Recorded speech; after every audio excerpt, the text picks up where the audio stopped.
Hello everyone, I'm Colin Kinnett. Today I'm excited about doing something. I love working with barnwood, and today we're going to look at making our own barnwood. Using barnwood to make furniture has been trending for quite some time, and it's difficult to find actual barnwood. And the boards that I'm showing you here are actually from fences, so you can get these from sheds, from barns, and there's lots of different places you can find it. But the wood that you often find is inconsistent. Now, this is all these three are from the same fence, and I just got these not too long ago, a few weeks ago. Now, this one on the far right here, this one is perfect. It's a lovely, even color. It's got nice texture, and all of these are cedar, by the way, so they're easy to work with. Now, the next one is not bad. I like the color of it, although there's still a little bit of brown or some other things coming into it. So there's an unevenness, and then there's this one. Now, none of these boards are right or wrong. They just have a different look to them. This is the one, this is what I prefer in barnwood, but this is something that you can often get. Now, the nice thing with working with barnwood is you can kind of make it your own, and just by scratching it or using a wire brush on it, you can change the complexion of it, and it still might be exactly what you're looking for. It just really depends what you want. But today, what I'm going to show you is another way of using new lumber and being able to change the color of it. And sometimes it will look like this, but sometimes you'll get a whole new look from it. So let's have a look at that. Now, the process I'm talking about is simply soaking steel wool, and you can use anything steel, even nails will work, but steel wool is best because you get the reaction quicker. So soaking steel wool in plain old white vinegar, and what you end up with is something that you can then coat on wood. So what I have here in my jar, and I use the plastic over top just so that the lid doesn't get rusted. That's all that's for.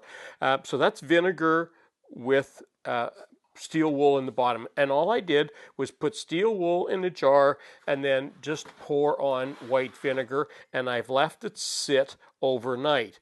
Now, what you're seeing here is just some rubber stoppers that I put in there because I want to make sure that the steel wool is submerged, because if it's not submerged, it can actually start to rust, and what happens then is you get a different kind of coloration, which I didn't want to get. So I'm just going to take this out of here and put this out of the way because we don't need that right now.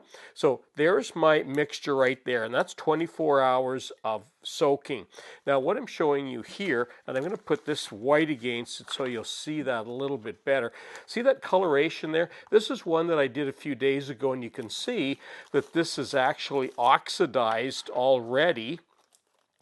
Because it's got the rust is actually formed in this already, so that's what it would look like. So you really need to use this stuff fairly quickly.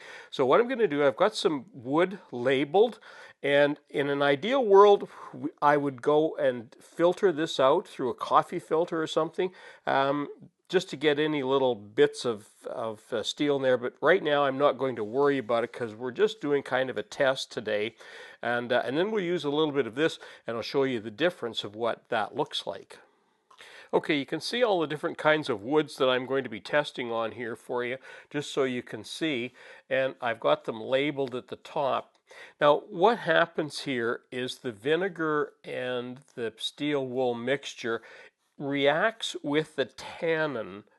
That's the same kind of tannin. Any of you who are wine makers will know that you can buy tannin at the wine store, and it's the same tannin in grapes as is in wood, and this mixture reacts with the tannin in the wood, and it creates a very different color.